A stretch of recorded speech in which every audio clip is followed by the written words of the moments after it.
My son had a high fever at night, yet my husband was out celebrating another woman's daughter's birthday. The next morning, I calmly asked him for a divorce.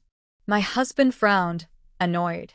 Are you seriously going to overreact about something so trivial? I'll only agree to divorce if you leave with nothing, I responded indifferently. Fine, he said coldly. It seemed Jorge didn't expect me to accept so easily. He raised his eyes, staring at me intently. Zoe, are you sure about this? If you leave empty-handed, you'll get nothing, not even custody of our son, he warned without a hint of remorse. I know, I replied firmly, my tone unwavering. Let's settle the divorce as soon as possible. Seeing my determination, Jorge stopped trying to change my mind. Fine, I'll meet you at the entrance of the civil registry tomorrow at 8, he said curtly. Ironically, while getting our marriage certificate had been a complicated process, obtaining the divorce certificate was surprisingly straightforward. Holding the divorce certificate in my hands, I posted a tweet, "Happy divorce." It quickly gained likes, among them Miranda, Jorge's ex-girlfriend. When I returned home to pack my belongings, I overheard a conversation between Jorge and Miranda. She was repeatedly apologizing for calling a married man, blaming herself endlessly. Jorge, however, replied coldly, "It has nothing to do with you. Don't think too much about it." Upon seeing me enter, Miranda momentarily flinched, but then quickly flashed a polite smile. "Zoe, you're back. I'll prepare dinner for you." Jorge didn't even raise his head, eyes still glued to the documents on the table. My gaze fell sharply on Miranda, and I calmly stated, "We don't know each other. Please address me as Miss Lee. Moreover, although Jorge and I are divorced, you don't have the right to come here and flaunt your position. If you truly want to show off, first become his wife, though with the current circumstances, I doubt the Koo family will ever acknowledge you. Perhaps they never will." Miranda's face turned visibly pale. This reaction didn't surprise me. After all, Miranda had been the university beauty queen. Though years had passed, her looks remained intact, just as charming as before. Her voice trembling, Miranda started, "Miss Lee, you've misunderstood me. That wasn't my intention." I interrupted her calmly, raising my hand. "Whether it was your intention or not, you know it well enough yourself." Jorge frowned deeply, speaking up in irritation. "Zoe, our problems have nothing to do with Miranda. There's no reason for you to attack her." An ironic smile curved my lips. Jorge and Miranda had been campus sweethearts, a well-known couple during university. Once, Miranda was harassed by some bullies, and Jorge didn't hesitate to confront them that same night, getting into a violent fight.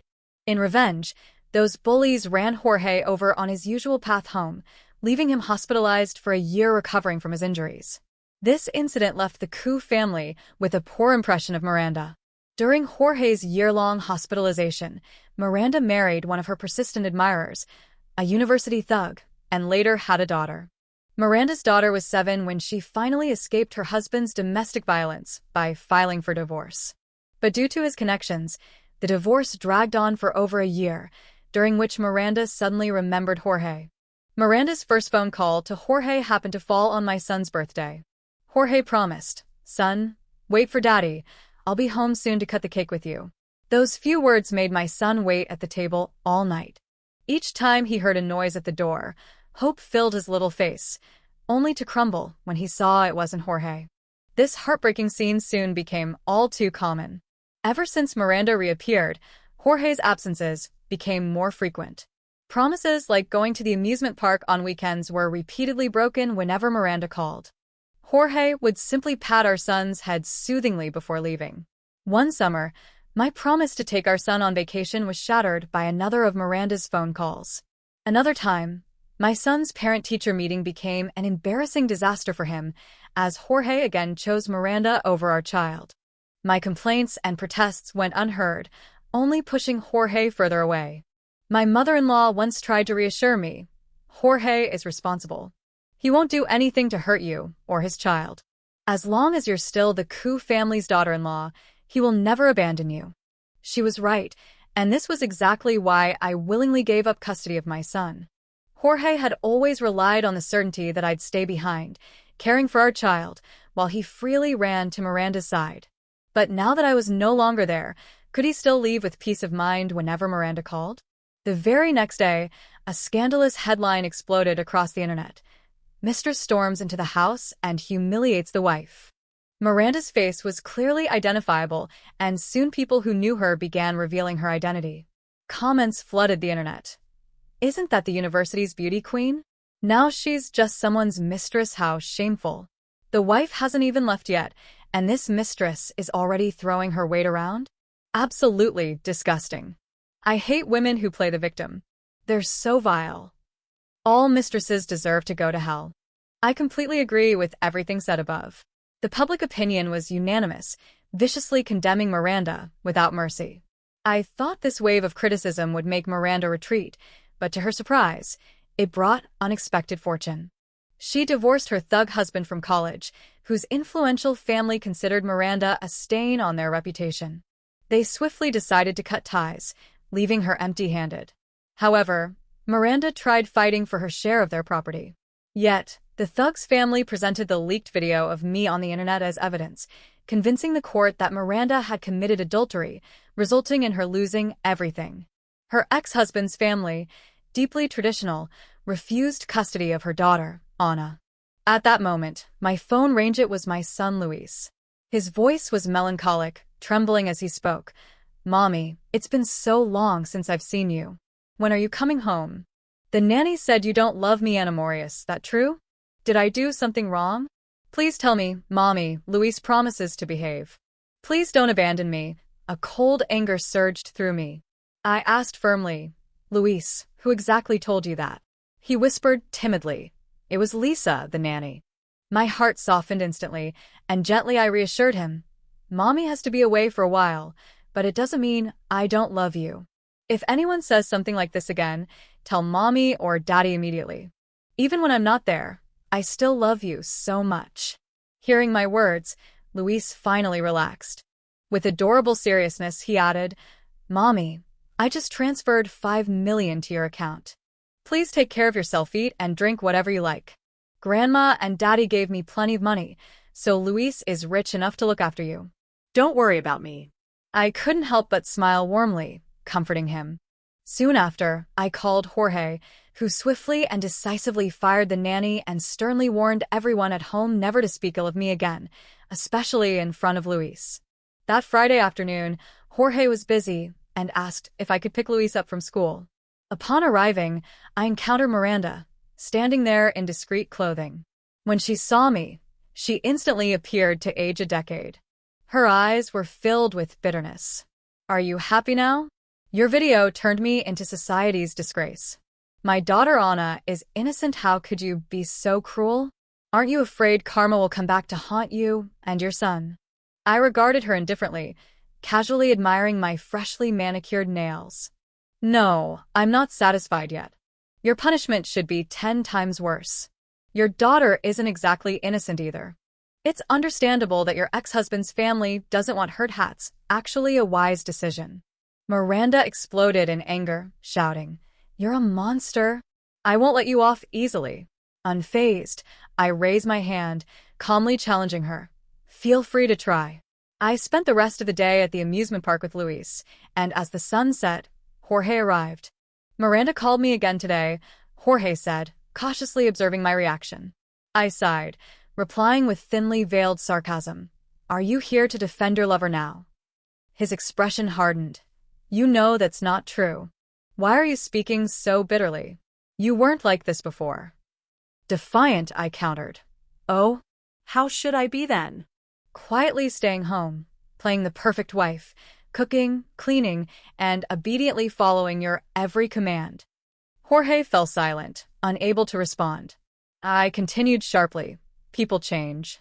Before Miranda appeared, you were the perfect husband to others and a wonderful father to our son. But what happened since you returned?" I raised my fingers dramatically, counting, "Since Miranda appeared 2 years ago, you failed to keep your promises exactly 99 times. Every single promise made to our son or me vanished because of one phone call from Miranda. Do you really dare claim this has nothing to do with her?" Jorge tried to explain himself weakly. "We were college friends. She was having a hard time, and I simply helped her. I swear nothing inappropriate happened between us. I gave him a cold, mocking smile as I turned away, stating firmly, adultery isn't only physical. Emotional betrayal is just as serious in my world. There's no room for compromise. Miranda, now a pariah, had no choice but to hide everywhere with her daughter Anna. Jorge, unable to bear seeing them suffer, offered them a villa near his home. Because of this, Miranda constantly appeared at Jorge's doorstep, always claiming she needed help feeding her daughter. Faced with Miranda's manipulative kindness, Jorge merely smiled politely, largely ignoring her. One evening, when Luis spoke to me about Miranda, his small face scrunched up in disgust. I don't like the supplements Aunt Miranda sends. They taste terrible. Then, leaning closer, he whispered secretly, Aunt Miranda visits Daddy every night, always apologizing, begging to go back to how they used to be. His confession didn't surprise me in the slightest.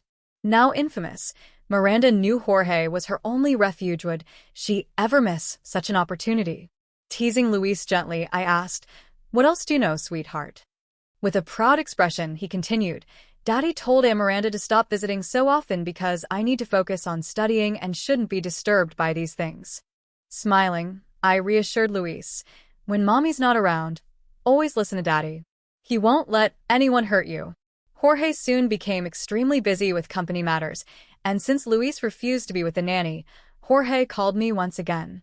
For Luis's sake, we mutually agreed not to tell him about our divorce. When I finally returned home, everything felt strangely distant, almost surreal, as if an eternity had passed. Seeing me again, Luis's face lit up joyfully. Mommy, I won first place again in the math competition. I congratulated him warmly, cherishing this ordinary yet precious reunion between mother and child. While it was simple happiness for Luis and me, for Jorge, my return felt like a storm about to unravel his carefully maintained facade. A week later, Jorge called me again. Zoe, what exactly are you after? Can't we at least separate amicably? Are you really trying to destroy the coup group? Have you considered how this would affect Luis? Though I couldn't see him, I could clearly imagine Jorge's furious expression as he shouted into the phone. What do you mean? What have I done? I replied coldly, unbothered by his accusations. You leaked confidential company secrets. That file was locked securely in our safe at home, and only you knew the combination. Jorge yelled furiously, voice trembling.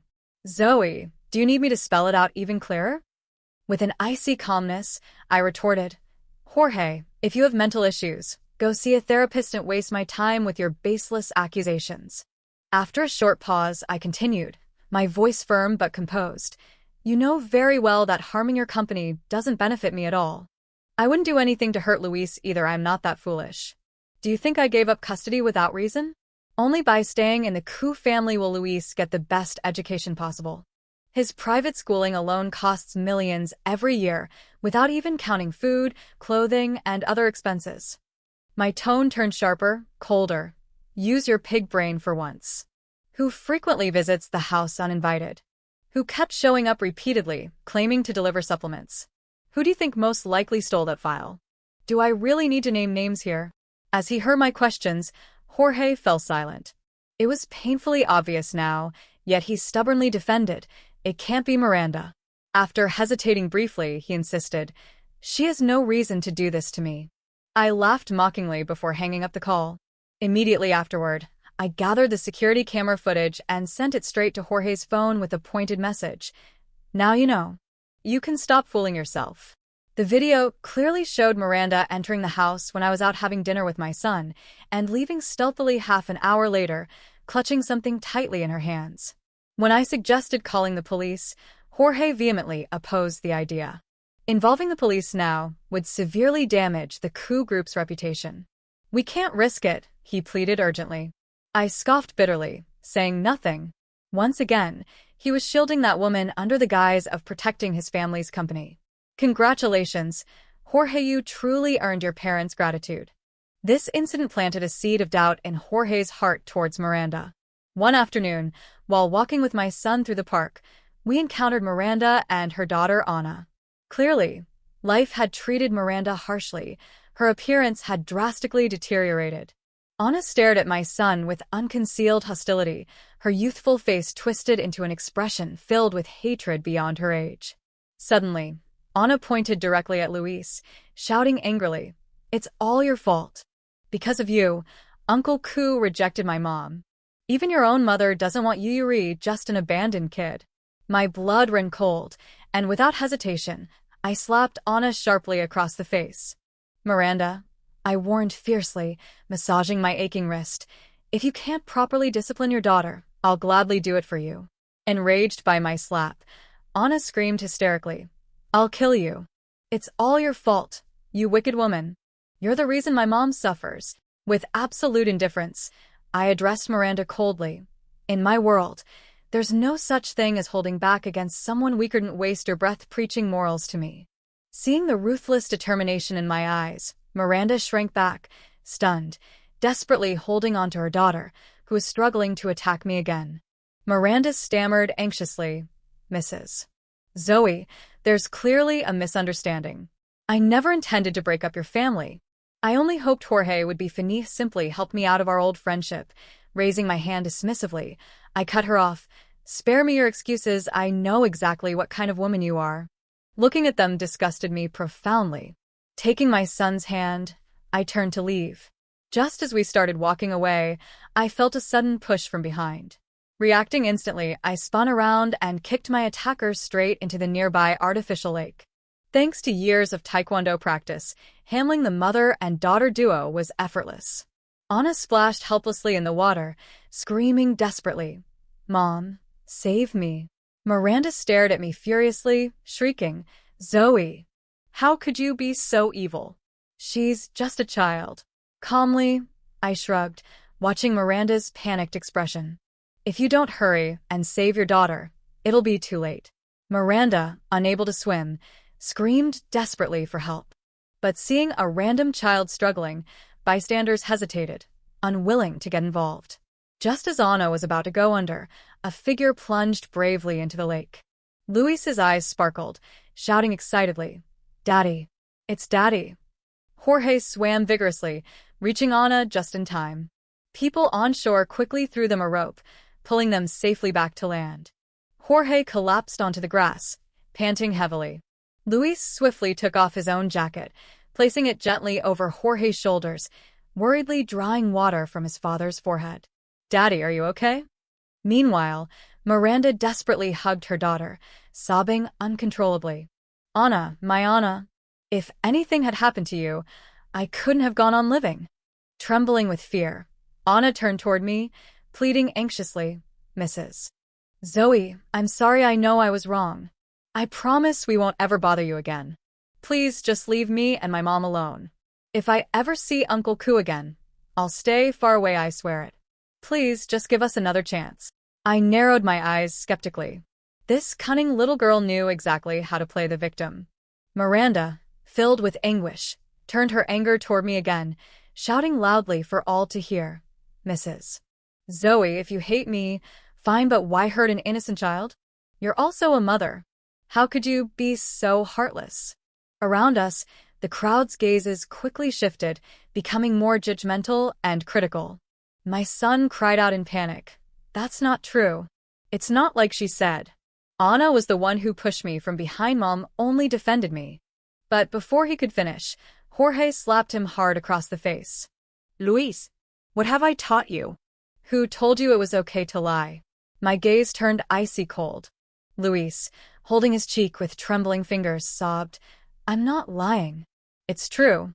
Anna insulted me and said I was unwanted, then tried to push me into the water. Mom only acted to protect me." Jorge, fuming with rage, shouted, "You're still lying?" He snatched Luis's jacket and threw it to the ground, pointing at him angrily. And then Anna spoke up. "Mr. Ku, don't blame Luis. He just wanted to protect his mom. It's all Anna's fault. I was the one who upset Miss Zoe. Everything was my fault." Jorge was just about to comfort Anna when the bodyguards arrived. Narrowing my eyes, I ordered them to clear the area. This amusement park belonged to my maternal family, so evacuating it was done in minutes. I told the guards to take Luis away to change his clothes. Then I turned my cold eyes to the man standing before me. Hold him and beat him, I commanded without hesitation. The bodyguards froze. Miss, he's your husband, one of them said nervously. Jorge looked at me, stunned. What's wrong? Can't you follow orders anymore? Anyone who wants to keep their job start hitting him. If not, then get lost. I snapped, the image of the red mark on my son's face burning in my mind. My rage flared uncontrollably. Zoe, don't you dare, Jorge began but didn't finish. The bodyguards grabbed him and began striking him. The punches didn't hit his face or any vital points, but they landed steadily and repeatedly on his body. Miranda and her daughter stood trembling in fear. This is a crime, Miranda muttered in a shaky voice. Især det her, Comely. If you want, you can take his place. Miranda immediately shut her mouth. After a while, Jorge collapsed on the ground, gasping for breath. I stood above him, my voice cold as steel. You should be grateful you're Luis's father. Otherwise, just for slapping my son, I would have had their hands crushed. I leaned closer. You already know my family has ties with the underground. Taking care of someone like you would be effortless. My words echoed in his ears like a curse. By the way, based on your behavior, I've already spoken with Mrs. Cool.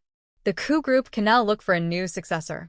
All your credit cards will be deactivated, and every asset under your name will be seized, I said coldly. Mrs. Coup, out of maternal affection, left you one villa.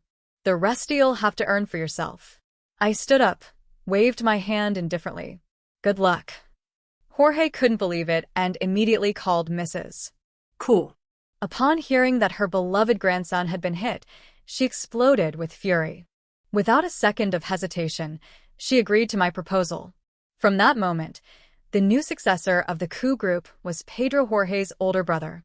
When I arrived at the coup group's office, Pedro was lounging comfortably in his chair, deep in thought, eyes cast downward. Weren't we supposed to never see each other again? He said flatly, pushing his glasses up the bridge of his nose without looking at me. Did my useless brother bother you again? He added with a biting tone. Pedro had always been like that, sharp and direct, always hitting the heart of the matter. Even after 2 years of interacting with him, I could never quite read his thoughts. The coup brothers were worlds apart. Pedro was cunning, calculating a sly fox. Jorge was a soft-hearted romantic, full of good intentions but spineless and indecisive. When my family arranged the marriage alliance with the coup family, they asked for my opinion. After weighing the options, I chose Jorge. My only condition was that if I married him, he must be named the successor of the coup group. I told them, the husband of Zoe will never be second best. The cuss had no objection. They needed someone to help Jorge stand up to Pedro. During the 2 years I spent married into the family, Pedro only saw me as a pretty decoration to accompany him to events and keep other women at bay during galas and business gatherings. He valued my beauty. I valued his connections. We both understood we didn't love each other and never pretended otherwise. When I decided to leave, Pedro didn't even lift his gaze and simply said, "All right." Chapter 5. After finalizing our agreement, I didn't stay a minute longer. I turned on my heels and left without looking back. As I disappeared, Pedro's lips curled into a faint smile. 2 months passed quickly. The private investigators I'd hired kept me updated. Jorge had lost his status as heir and started behaving more cautiously. At first, things seemed stable, but soon, Miranda and her daughter began to turn on him. Life always exposes cracks through the mundane. As frustrations built, Miranda finally snapped. If it weren't for that woman Zoe, I'd still be living happily with my daughter. Why did our lives fall apart like this? She shouted hysterically. I can't take it anymore. I am done, she screamed. Jorge, you're pathetic. You can't even handle one woman.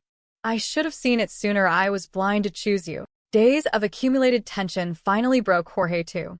He snapped back, shouting, be honest with yourself. If it weren't for you, would I have gone after those thugs? Would I have spent a year in the hospital? Would I be in this situation today? Jorge's voice cracked with rising rage. And your daughter so twisted at such a young age. Zoe already sent me the footage from that night. It was your daughter who insulted Luis and tried to push him into the water. Zoe only acted in self-defense.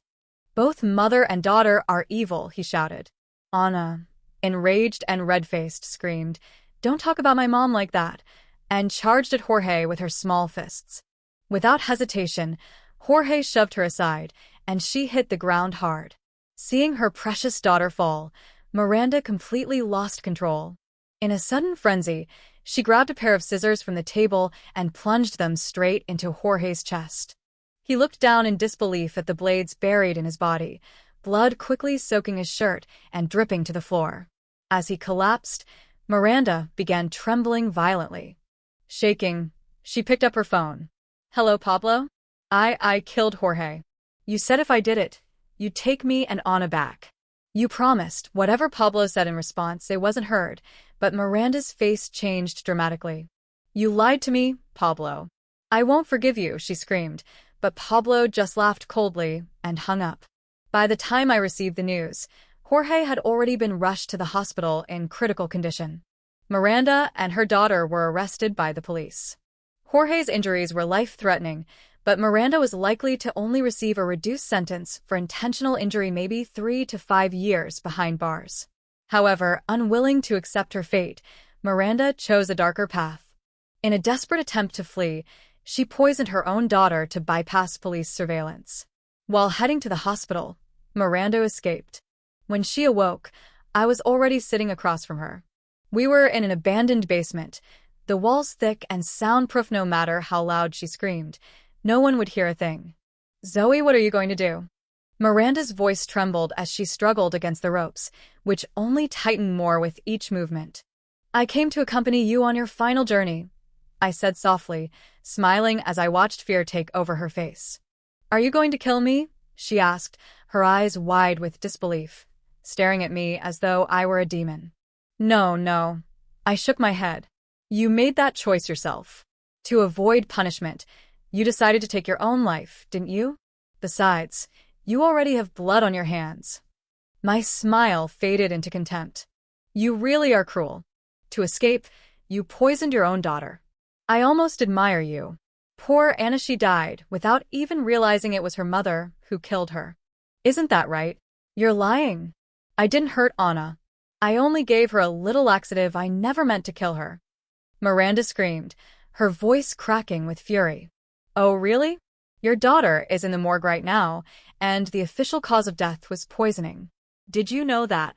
No. "That can't be. I don't believe you," Miranda screamed, breaking into a frenzy.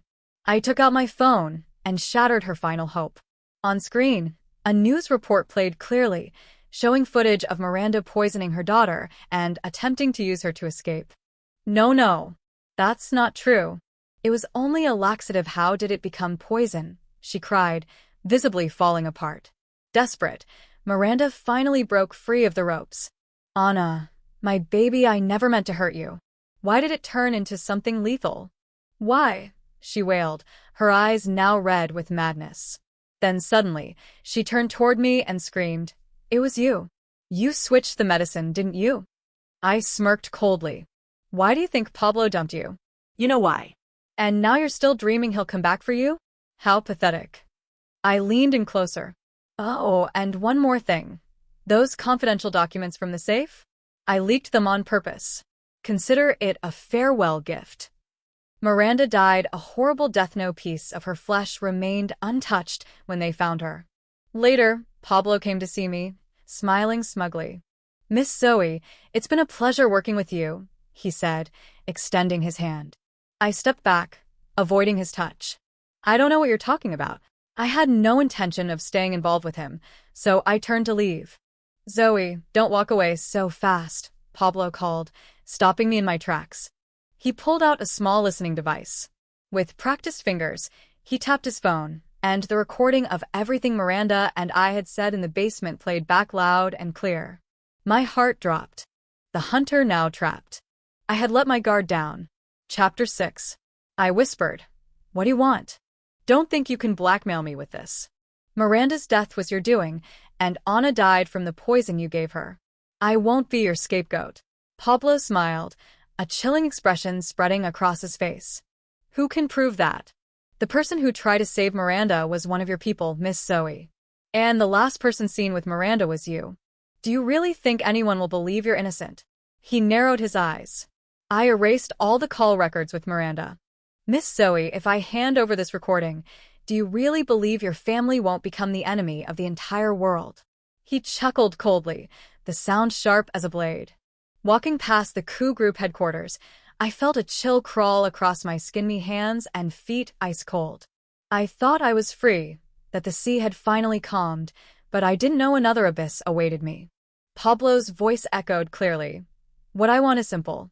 If you hand over Coup's confidential documents, I promise this recording will never surface again. I stared at him, calm but resolute. I'm not as foolish as Miranda. The documents you gave May knew from the start they were fake. Only that idiot celebrated as if nothing was wrong, he sneered. Those files are with Pedro. I don't have access to them, I replied honestly. Don't underestimate your influence, Miss Zoe. I trust you'll find a way. If I don't receive them in 3 days, consider that recording my gift to you, Pablo said with a sinister grin before turning his back on me and walking away. I immediately picked up my phone. Pedro, I need to talk to you. I'm at the cafe across from the company. I'll wait there. I hung up and gazed toward the company building, unsure if he would come. I watched every movement anxiously until I saw his figure emerge from the building and a wave of relief washed over me. Moments later, I stepped into the private elevator and headed straight to the office. I locked the door behind me without hesitation. The office was familiar, I had been there countless times. I knew exactly where the safe was, and if Pedro hadn't changed the code, it would still be Jorge's birthday. I typed the combination I remembered, but it was wrong. I froze. Had he changed it? Only 2 tries left. I tried Pedro's own birthday next. Incorrect again. 1 attempt remained. If I failed, the safe would lock permanently and trigger an alarm. I took a deep breath, thought carefully, and entered my own birth date. Ding. The lock clicked open. My heart pounded. Why would Pedro change the code to my birthday? But there was no time to wonder. I opened the safe and stared into an empty space. Confused and stunned, I stood there, trying to comprehend. Where were the documents? Looking for this? Pedro's voice cut through the silence behind me. I spun around, my heart sinking. He leaned against the wall, holding the very documents I was searching for. When did you get here? I asked, my voice dry. I never left. That was just a decoy I sent earlier, he said coolly. That one sentence felt like a death sentence. He had watched me searching like a fool. Just when I thought I was close to succeeding, he struck the final blow. Under his sharp gaze, I confessed everything. Pedro remained silent, eyes locked on me, analyzing. Then, suddenly, he laughed a low, bitter laugh, as if seeing through my pain and desperation. Still as naive as ever. This file is the heart of the coup group. If Pablo gets it, no one will be safe, not even me, he said. I nodded, swallowing hard. If I don't follow his orders, Luis will be the one to— I'm not afraid of dying, but Luis, he's innocent. He doesn't deserve this, I choked out, tears streaming down my face as I grabbed Pedro's hand. Tell me, what should I do? What can I do? For a moment, his expression softened, and with a gentle thumb, he wiped away my tears. Don't worry. Pablo won't get away with anything. When I stepped out of the coup building, the pain etched on my face had vanished, replaced by cold indifference.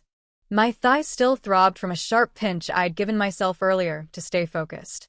I smiled bitterly at the thought how ironic that I had to rely on Pedro, of all people, to gain sympathy. I was caught between 2 fires. Each step felt like walking on blades. If I wasn't so desperate, I never would have gone to Pedro. But after 2 years, I knew how terrifying that man truly was. When Pedro made his move, Pablo wouldn't stand a chance. Chapter 7. When I arrived at the hospital, my son was keeping watch over Jorge. I dismissed him gently and stared at Jorge's pale face, emotions flooding my chest. Just as I was about to leave, Jorge stirred and slowly opened his eyes. He looked at me, lips parting but no sound coming out. The doctor said it's nothing serious. With rest, you'll recover quickly and can go home soon, I said coldly, already turning to leave. But Jorge grabbed my hand tightly, and the oxygen mask slipped from his face as he struggled. So I'm sorry. I failed to protect you and Luis. I frowned. I don't know what you're talking about. Let me go. Jorge gasped, gripping my wrist tightly. Zoe, I had a dream. I dreamed that you and Luis died. His bloodshot eyes stared at me with desperation. After Miranda killed you, she acted one way in front of me and another behind my back. She teamed up with others and bullied Luis until he fell into a deep depression. One rainy night, he jumped off a building. His voice trembled as his hands shook. Miranda and Pablo joined forces and drained every last cent from Ku. I was left with nothing, only Luis's ashes in my hands. I staged a car crash for Miranda. At least I could avenge you and our son. Jorge began to sob, the weight of the dream sinking into every word. It felt so real, and every time I remember it, it feels like my chest is being crushed, like I can't breathe. His voice cracked. My gaze drifted into the distance. My thoughts involuntarily pulled back to that cruel and distant past. Zoe, did all of that really happen? Jorge asked hesitantly, though he didn't expect me to answer. He kept speaking, like he was trying to convince himself. That's why you set traps, one after another until Miranda walked right into them. If Miranda dies, then Luis will be safe. When I left the hospital, my legs gave out, and I collapsed to the ground. Jorge caught up and asked quietly, Zoe, can we start over? Do it for Luis. I shook my head. Spilled water can't be gathered again. We can't go back. You don't love me and I don't love you. What you want now is not me. It's convenience. I'm just what you need in this moment. As I turned to walk away, Jorge called out one last question. Why didn't you take revenge on me too? With your intelligence, wouldn't it have been easy? I stopped, leaving him with just one answer. You're Luis's father. If anything happened to you, Luis would be the one to hurt. The next day, Pablo died. He got into a heated argument with a cousin in his office, and in the scuffle, his cousin stabbed him in the neck with a pen. By the time the ambulance arrived, Pablo was already dead. His cousin submitted a mental health certificate, and the law couldn't touch him. Meanwhile, Pablo's company was swiftly divided, with Pedro claiming the largest share. When I saw the news, a chill ran down my spine, but along with it came an unexpected relief. I knew it had been Pedro's doing. All the obstacles had been cleared. And now, holding Luis in my arms, my heart brimmed with a joy I thought I had lost forever. Finally. This time Mommy can protect you, Luis. Thinking back to that other lifetime, all I felt was searing pain. I hated Miranda's relentless manipulations, hated Jorge's endless inaction. Seeing my son bullied into despair, into ending his life made hatred bloom so fiercely it scorched my soul. But I had opened my eyes again. I came back before the tragedy struck. Everything was still here. There was still time to fix it. This time, I would make sure Miranda and her daughter had nowhere to run. Mommy, what did you say? Luis doesn't understand. My little boy asked, staring up at me with his wide, innocent eyes. I smiled gently, brushing a hand over his hair. Nothing, baby. Mommy just had a bad dream. But now that I see you here, Mommy isn't afraid of anything anymore. When I returned with Luis, Pedro was sitting on the sofa, that familiar, unreadable smirk playing on his lips. A cold shiver ran down my spine. Without lifting his gaze, Pedro murmured, "Welcome back, my prey."